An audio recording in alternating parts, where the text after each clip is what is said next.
Pemirsa, posisi kandidat cawapres menjadi salah satu faktor yang akan menentukan solid tidaknya koalisi perubahan. Salah memilih cawapres bisa bunuh diri dan kenyamanan menjadi salah satu kunci untuk mendapatkan chemistry pasangan capres-cawapres. Benarkah teka-teki kandidat cawapres Anies Baswedan? Akan segera terjawab. Kami akan membahasnya bersama dengan Ketua DPP Partai Nasdem Willy Aditya. Selamat malam, Mas Willy. Selamat malam, Kania. Salam sehat. Salam sehat, terima kasih telah bergabung bersama kami.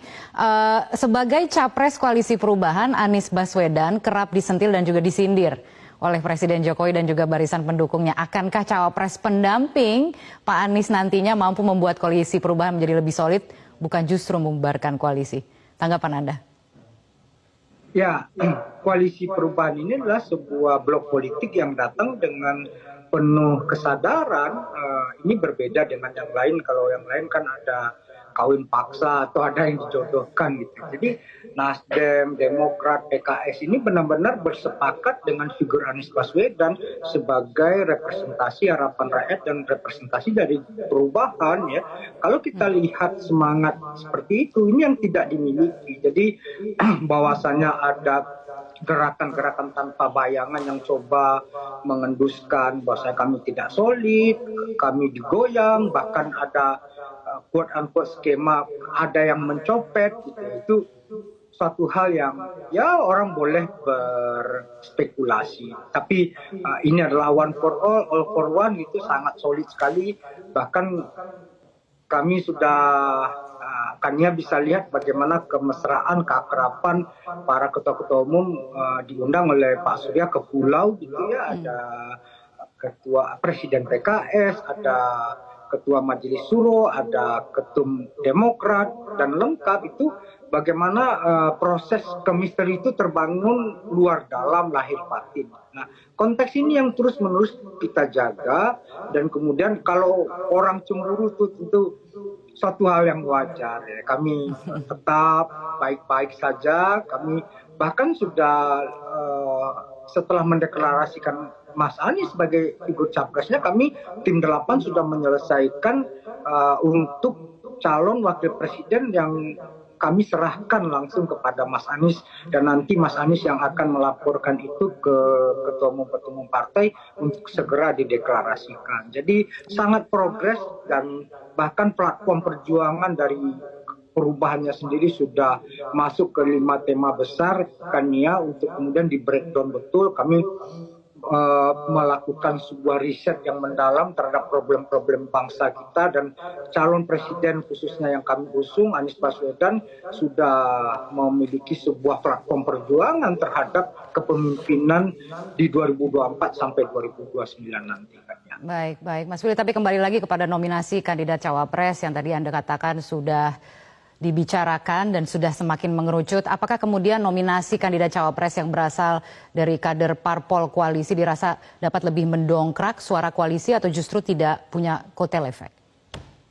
Iya, prinsip bagi kami dalam proses yang dilakukan oleh tim 8, sebelumnya 2 bulan yang lalu sudah ada 5 nama, terus kami kerucutkan, terjadi perdebatan memang kemarin, apakah 3 nama dulu atau langsung 1 nama. Nah, teman-teman langsung, udahlah ngapain kita bertele-tele, jelimet, kita langsung 1 nama saja gitu. Nah, konteks ini adalah sebangun dan sejalan dengan aspirasi publik. Itu yang kita letakkan sebagai sebuah tatakan utamanya. Jadi siapa yang akan mendampingi Mas Anies adalah sebuah figur yang sebangun, sejalan, yang sejauh ini tidak lari, tidak jauh-jauh dari yang menjadi kehendak dari publik itu sendiri. Jadi sebuah kombinasi yang kami pandang ini adalah Bitunggal yang kami persembahkan untuk negara dan bangsa ke depan, yang kemudian bisa, toh kemistrinya sudah terbangun, kami juga tim kecil melakukan dialog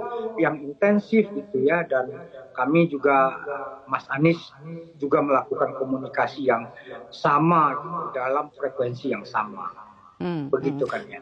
Oke, Mas Willy tadi Anda mengatakan ada 3 nama yang kemudian juga santer gitu ya, sekarang disebut-sebut menjadi calon pendamping Anies. Ini ada tayangannya bahkan gitu ya, sekarang bisa dilihat di layar, ada lengkap ya. Jadi ada AHY, kemudian juga di situ ada Kofifa Indar Parawansa, ada mantan Gubernur Jabar Ahmad Heriawan.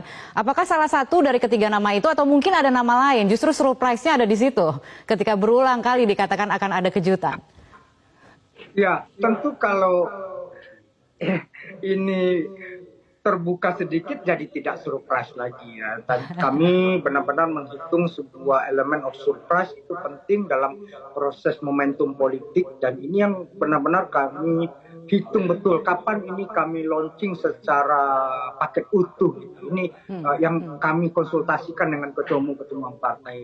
Besok pun kami masih akan rapat gitu untuk mematangkan jadwalnya kapan waktu yang tepat. Jadi ini sudah berbicara tentang momentum dan presisi kapan waktu yang tepat untuk mendeklar ini kan ya. Jadi kami tidak ingin ini bocor, tapi kami ingin benar-benar publik begitu kami ini launching, ini akan segera mendapatkan respon dan gelombang yang besar dari publik.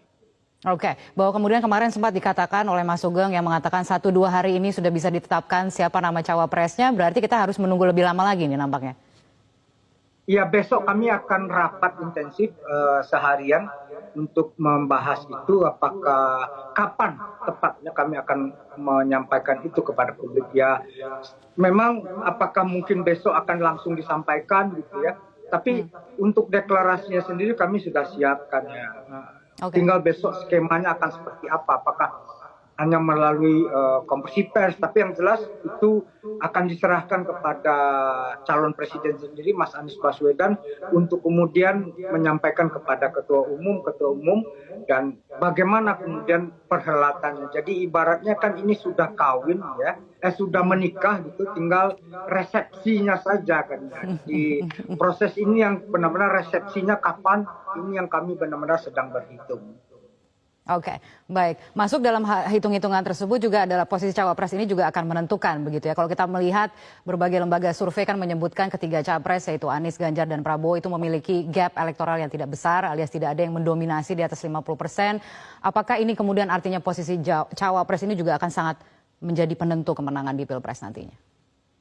Iya, tentu epicentrum utama di dalam kontestasi pemilihan presiden itu adalah presidennya sendiri. Kalau kita lihat secara matematis gitu, kontribusi elektoral dari seorang calon wakil presiden itu cuma 12% maksimal. Tapi salah memilih cawapres itu bisa menjadi sebuah tindakan yang blunder. Ya. Nah, tentu dalam hal ini banyak variabel-variabel yang selama ini kami dalami di dalam tim 8, baik variabel yang kuantitatif, yang berbasis elektoral, ataupun variabel yang bersifat kualitatif, yang berbasis pada kapasitas dan kapabilitas serta integritas ya. Nah, konteksnya ini yang terus-menerus kami dalami, dan tentu sekali lagi yang menjadi benang merah dari kuantitatif dan kualitatifnya adalah aspirasi publik itu sendiri, aspirasi rakyat itu sendiri. Jadi kita tentu tidak bisa keluar dari patsun itu kan ya. Oke, jadi belum ada bocoran malam ini ya? Ya, kalau bocoran nanti tidak surprise gitu. Kita sabar saja, karena memang kita sedang berlawanan dengan waktu. Nah, di sana kemudian kesabaran dituntut untuk kemudian benar-benar kita berikan kado terindah untuk Republik dan rakyat. Baiklah kalau begitu. Terima kasih, selamat malam telah bergabung, dan terima kasih sekali lagi telah bergabung bersama kami. Terima kasih, Kania. Salam.